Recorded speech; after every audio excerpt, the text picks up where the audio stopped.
Bonjour mesdames et messieurs, merci de nous rejoindre sur RTI 1. Bienvenue dans ce 13h. Voici les titres de votre journal.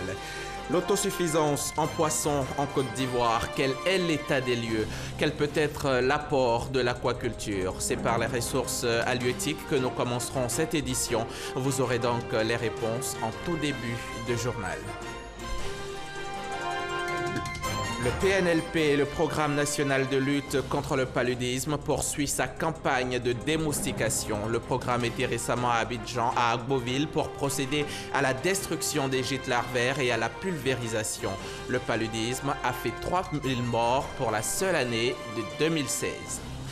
Au Kenya, la prestation de serment de Raila Odinga a été reportée sine die. Le leader de l'opposition, qui ne reconnaît pas la victoire d'Ouro Kenyatta, avait annoncé la tenue d'une investiture parallèle demain mardi, mais suite à de nombreuses pressions, l'opposant a finalement reculé. Avant le développement de ces titres, sachez que Daniel Kablan-Duncan a quitté Abidjan ce lundi matin pour une mission à l'étranger. Le vice-président se rend tout d'abord au Brésil pour une mission d'études et de partage d'expérience au Centre d'excellence contre la faim à Brasilia, avant de participer à Sao Paulo au forum économique dénommé Investir en Côte d'Ivoire. Puis il se rendra aux États-Unis à l'invitation d'une importante compagnie chocolatière. Un séjour que le vice-président mettra à profit pour nouer des partenariats pour le développement de l'Université internationale de Grand Bassam. À présent, ces interrogations. Quel est l'apport de l'aquaculture dans l'atteinte de l'autosuffisance en poissons en Côte d'Ivoire? Que fait le gouvernement pour satisfaire les besoins des consommateurs? Notre reporter Jean-Luc Gbangbo s'est posé les mêmes questions et pour avoir les réponses, il s'est rendu à Boaké, dans l'une des 3 stations d'alvinage encore opérationnelles. On regarde.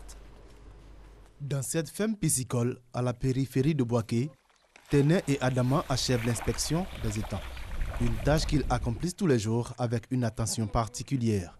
L'élevage des poissons est pour cette famille une activité rentable. Chaque 2 semaines, ce sont plus de 200 poissons qui quittent ces étangs pour les différents marchés de poissons de la ville. C'est les femmes qui viennent acheter avec nous pour aller se promener pour vendre. Et puis quand on pêche aussi, il y a des gens des quartiers aussi viennent pour acheter. Ça plaît aux gens, ils demandent ça beaucoup au marché. Même à présent, mais les gens continuent de demander, mais comme ce n'est pas trop gros, on ne peut pas vendre pour le moment. Téné n'a pas reçu de formation de piscicultrice, juste un encadrement et une assistance du CNRA, le Centre national de recherche agronomique, qui lui a fourni les alevins.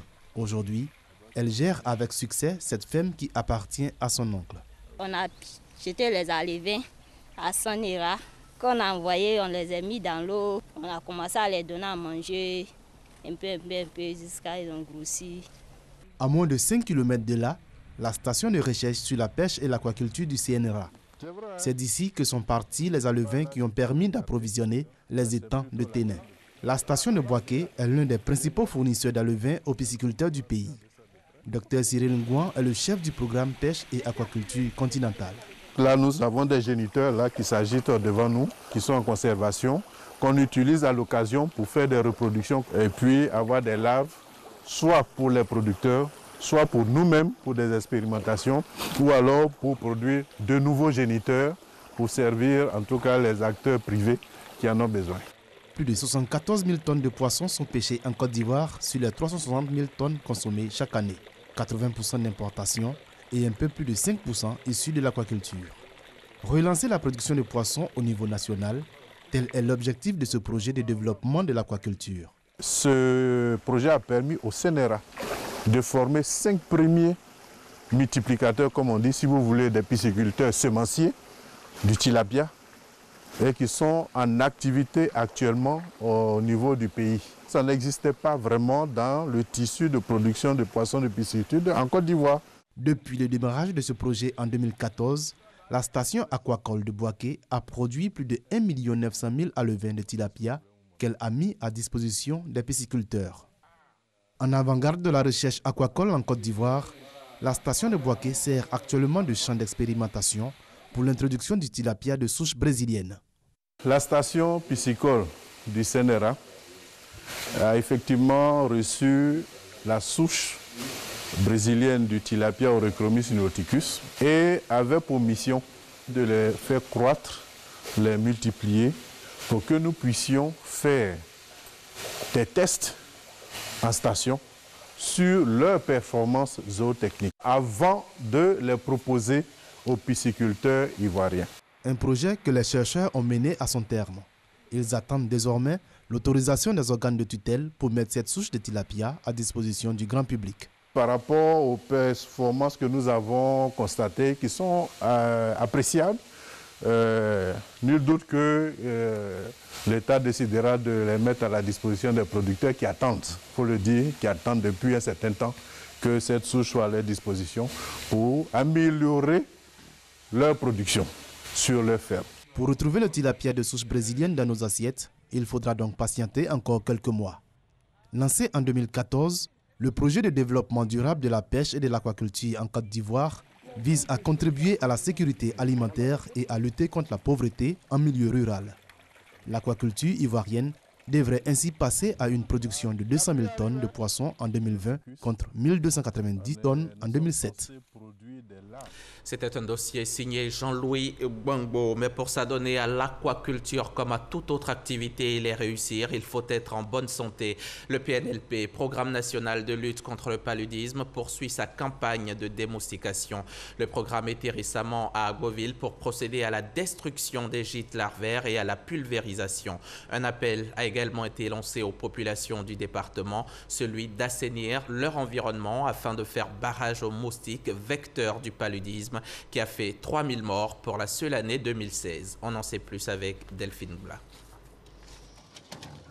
Depuis plus de 2 mois, sur toute l'étendue du territoire national, c'est cela la méthode du PNLP, le Programme national de lutte contre le paludisme. Destruction active de nids de moustiques et de moustiques adultes. Mais cela ne saurait suffire pour éradiquer le paludisme si les populations elles-mêmes ne s'engagent pas dans la lutte.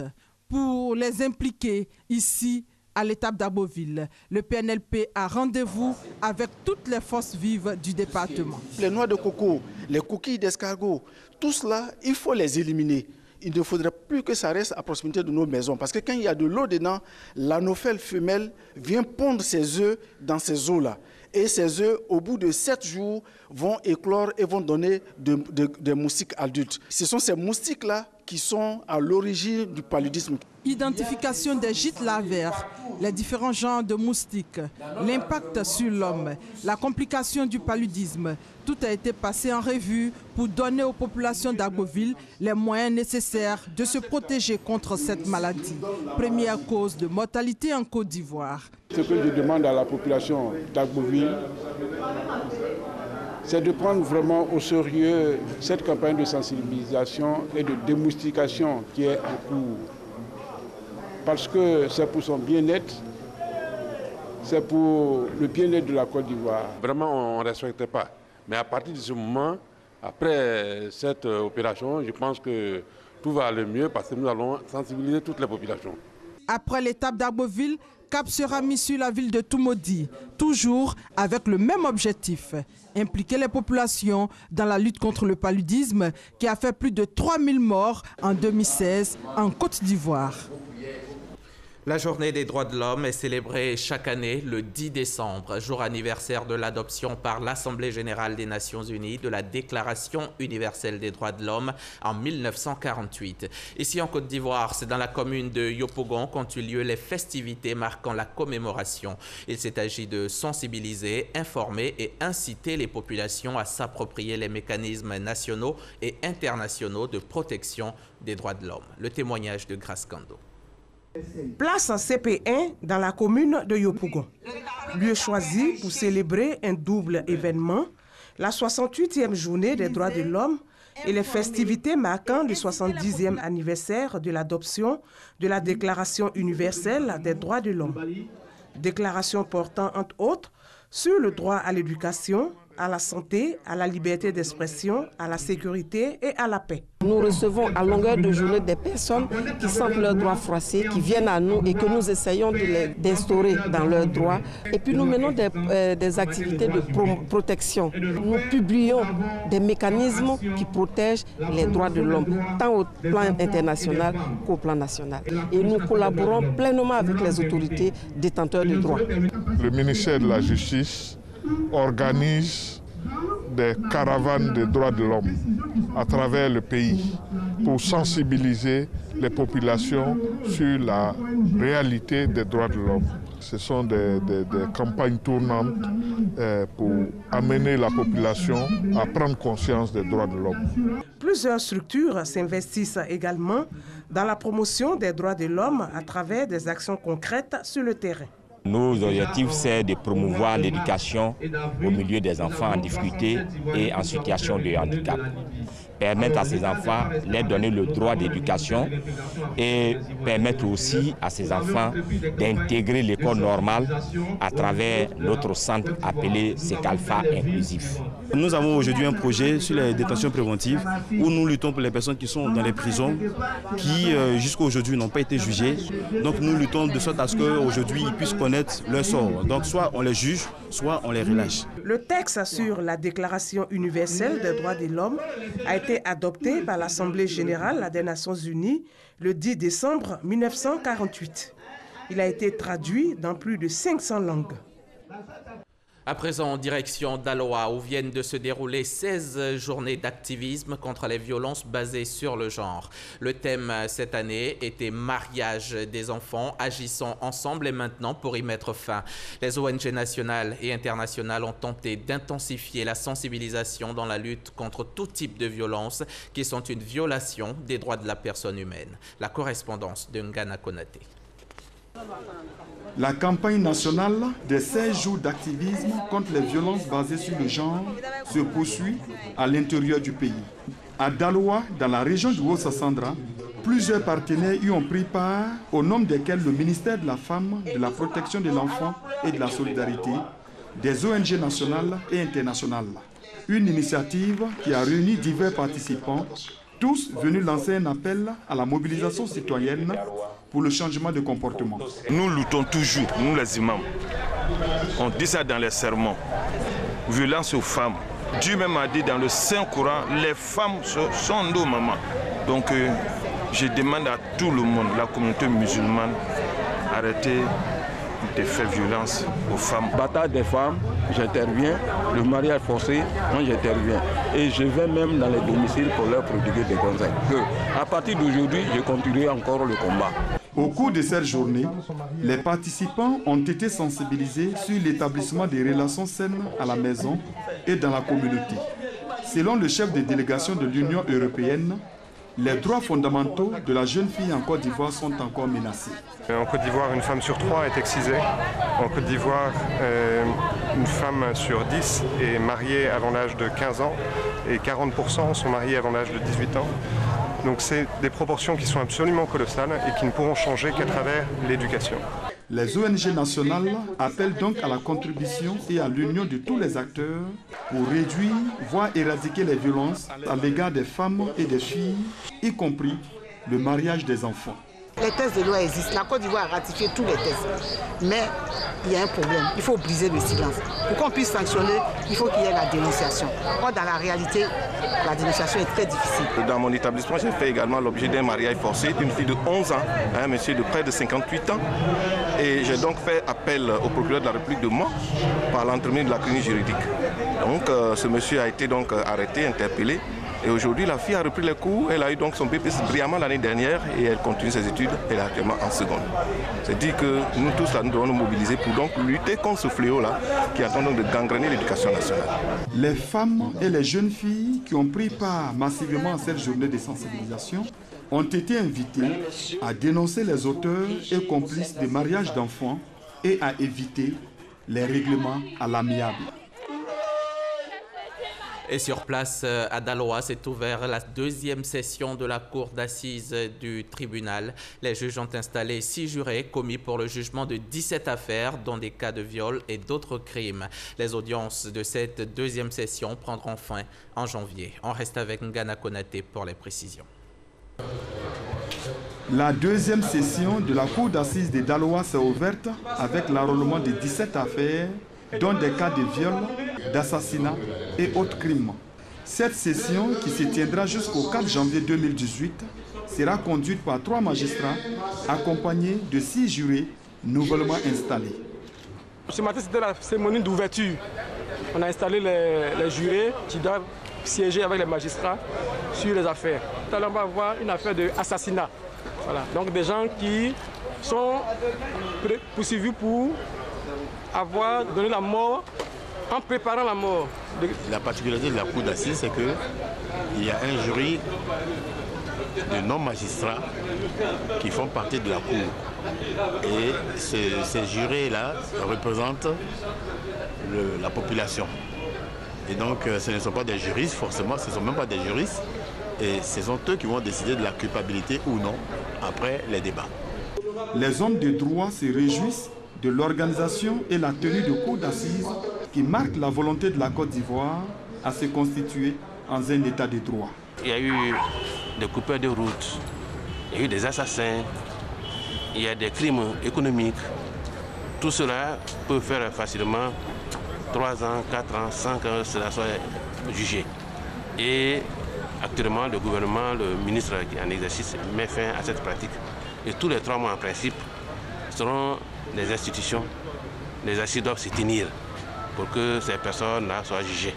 Le président des chambres, chargé de diriger cette deuxième session, considère la tenue de ces assises comme un signal fort de la normalisation institutionnelle et la stabilité en Côte d'Ivoire. Et restons dans le domaine de la justice. Dans le cadre de la lutte contre la détention préventive abusive, le ministère de la Justice et des Droits de l'Homme améliore le CS-Greffe. Il s'agit de l'outil informatique pour la gestion des prisons et maisons d'arrêt de Côte d'Ivoire. Cette nouvelle version a été présentée à Yamoussoukro, au greffier pénitentiaire, en présence de nos confrères de RTI Boaké. Les greffiers pénitentiaires des 34 établissements pénitentiaires de Côte d'Ivoire sont en formation pour la maîtrise du CS-Greffe. Le CS-Greffe, outil informatique pour la gestion des prisons et maisons d'arrêt. 13 ans après son application, des insuffisances ont été constatées au niveau du logiciel, le rendant obsolète et inadapté. Dans le cadre de la lutte contre la détention préventive abusive, le ministère de la Justice et des Droits de l'Homme vient d'améliorer le CS-Greffe. Cette version améliorée du logiciel va permettre d'accroître la capacité de gestion des autorités judiciaires et pénitentiaires par la mise en place d'outils informatiques dans les prisons et les cabinets d'instruction et rechercher les causes profondes des trop longues détentions préventives. Permettre aux régisseurs de connaître l'état de chaque détenu afin de prendre les bonnes décisions, afin que nul ne demeure en prison s'il ne doit pas y être. Aujourd'hui, c'est un logiciel qui est installé sur les 34 maisons d'arrêt de Côte d'Ivoire et qui est pleinement utilisé. À Yamoussoukro, les greffiers pénitentiaires ont reçu les outils nécessaires pour mieux maîtriser les périodes de détention et suivre chaque détenu. Habituellement, il faut dire qu'on marquait beaucoup de temps à exécuter nos données. Mais avec la nouvelle version, je pense qu'on pourra vite éditer nos demandes. La détention préventive abusive est la première cause du surpeuplement des prisons et maisons d'arrêt. Cette version améliorée du CS-Greffe vient donner aux greffiers pénitentiaires les moyens de mieux exercer leurs fonctions. La détention préventive est une mesure qui permet l'incarcération d'une personne pénalement poursuivie pendant tout ou une partie de l'instruction. La Côte d'Ivoire émergente d'ici à 2020, c'est un vœu cher aux autorités. Un groupe de journalistes y croit également. C'est l'AJSEM, l'Association des journalistes et communicateurs pour l'émergence. Les membres se sont engagés à accompagner le gouvernement dans la réussite de ce pari. Ils viennent de tenir leur assemblée générale ordinaire sur le thème « Défi de l'émergence, quelle contribution des hommes de médias ?» Le compte-rendu d'Issa Chonayo. Les journalistes ivoiriens s'engagent à accompagner le gouvernement dans l'atteinte de l'émergence à l'horizon 2020. C'est l'objectif de l'Association des journalistes et communicateurs pour l'émergence. En tant que journalistes ivoiriens, nous avons décidé d'apporter quand même notre contribution à l'atteinte de l'émergence de la Côte d'Ivoire. Alors donc cette contribution va s'articuler autour de 3 points. D'abord, la sensibilisation. Deuxièmement, nous, à travers nos idées, nos critiques, nous allons amener les populations ivoiriennes ainsi que le gouvernement ivoirien à aller dans le sens de cette émergence-là. Troisième position, comme nous sommes les journalistes, à travers nos supports et nos réflexions, nous allons vraiment faire de grandes propositions à travers des séminaires. Pour le représentant de la marraine, la presse, en plus de son rôle d'éveilleur de conscience, doit accompagner nos gouvernements dans ses actions. Je viens, au nom de Madame la marraine, encourager ces journalistes-là dans un sens critique, afin d'accompagner les autorités, afin qu'ils fassent mieux dans le sens de l'émergence. Au cours de cette rencontre, Bamba Idrissa a été reconduit à la tête de l'association pour une durée de 3 ans. Et être excellent dans son domaine, c'est contribuer à la réalisation de ce pari, de cette émergence tant attendue. Et le pays sait récompenser les meilleurs. Le ministre du Pétrole et du Développement des énergies renouvelables a organisé récemment la cérémonie de remise des prix à ses lauréats classés 2e et 3e lors de la 5e édition du prix d'excellence 2017, en présence de notre équipe de reportage menée par Cheikh Koné Aboubakar. Cette cérémonie s'inscrit dans le prolongement de la journée nationale d'excellence du 4 août dernier, présidée par le président de la République, Alassane Ouattara. D'abord, l'ensemble du personnel du secteur pour le travail qui a été accompli, en félicitant ceux qui ont été sélectionnés mais qui n'ont pas été primés, en félicitant les premiers, les deuxièmes et les troisièmes. Au nom des lauréats, le directeur général de Foxtrot International a remercié le gouvernement ivoirien pour cette marque de gratitude envers les entreprises pour leur contribution à l'émergence de l'économie ivoirienne. Ces performances se sont construites dans la durée, dans la constance, l'abnégation, la persévérance et le souci de toujours bien faire qui caractérisent nos différentes entreprises. Au total, ce sont 5 entreprises dans le secteur des hydrocarbures et de l'énergie qui ont été distinguées. Le prix national d'excellence a été institué depuis 2013 dans les différents ministères sur instruction du président de la République Alassane Ouattara en vue de promouvoir l'excellence et la qualité en Côte d'Ivoire.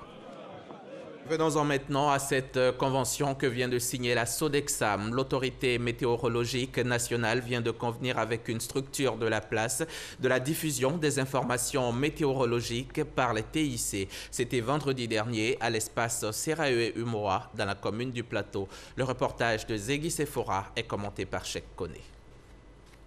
Il est désormais possible pour tous les professionnels de tout secteur d'activité d'obtenir des données météorologiques à travers une plateforme logicielle. Et ce, grâce à un partenariat signé entre la Société d'exploitation et de développement aéroportuaire, aéronautique et météorologique Sodexam et une structure de la place. Nous sommes collecteurs, traiteurs, producteurs d'informations. Le dernier maillon, c'est la distribution. Nous avons aujourd'hui un partenaire avec la LTI pour distribuer au grand public une partie de ces informations. Mais vis-à-vis des professionnels, il manquait donc ce maillon de distribution, de commercialisation. On aurait pu le faire, mais on a voulu rester sur notre cœur de métier, produire et permettre à quelqu'un d'autre donc de faire cette distribution. Cette solution novatrice va optimiser l'exploitation des données météorologiques en Côte d'Ivoire. Ici, notre mission consiste plutôt à vulgariser les produits de la Sodexam par le moyen du digital. Nous avons mis en œuvre une plateforme qui est un outil numérique moderne qui permet à la Sodexam d'aller au plus près de ses clients, surtout les professionnels. Cette plateforme logicielle, destinée aux professionnels, propose un service d'appoint dans le domaine de la météo. Elle va ainsi apporter une assistance aux différents secteurs socio-économiques tels que le transport, le tourisme, l'événementiel et l'agriculture. Et parlons assainissement des villes africaines. L'Association africaine de l'eau met en place des stratégies de haut niveau pour la planification de l'assainissement urbain centré sur l'assainissement autonome. 5 villes africaines bénéficient du projet de renforcement des capacités des opérateurs africains d'assainissement. Récemment, à Yamoussoukro, les experts étaient réunis. Ils ont fait des propositions pour améliorer le cadre de vie des populations afin de réduire les décès des enfants liés aux maladies diarrhéiques et au manque d'hygiène. Soro Corona et Kader Sogodogo, RTI Bouaké. 2,5 milliards de personnes à travers le monde vivent encore sans installation sanitaire améliorée. Toujours selon ce rapport commun de l'OMS et de l'UNICEF, 2200 enfants sont décédés en 2016 pour cause de maladies diarrhéiques. Pour trouver une solution définitive à cette question de l'accès à des systèmes d'assainissement adéquats, l'AAE, Association africaine de l'eau, mène des actions sur le terrain. Depuis 2015, l'AAE a mis en place des stratégies de gestion de l'assainissement autonome des boues de vidange dans 5 villes africaines: Yamoussoukro, Kampala, Lusaka, Bamako, Yaoundé. Ces villes retenues vont échanger les expériences en matière d'assainissement autonome. Il faut construire les équipements des fosses septiques de manière adéquate pour ne pas que ces fosses débordent. Il faut pouvoir les vider de manière régulière. Il faut pouvoir protéger les alentours de ces fosses. Donc ça devient tout un système qu'il faut mettre en place. À Yamoussoukro, les experts ont proposé les meilleures pratiques dans les domaines de l'eau et de l'assainissement. Il a été également question de former les opérateurs sur les chaînes des valeurs de l'assainissement autonome. Au cours des 2 jours, les différents acteurs clés identifiés et tous ici présents vont débattre, scruter et améliorer et enfin le valider. Toutes ces stratégies permettront aux villes d'améliorer la situation de l'assainissement autonome et donc des conditions de vie des populations.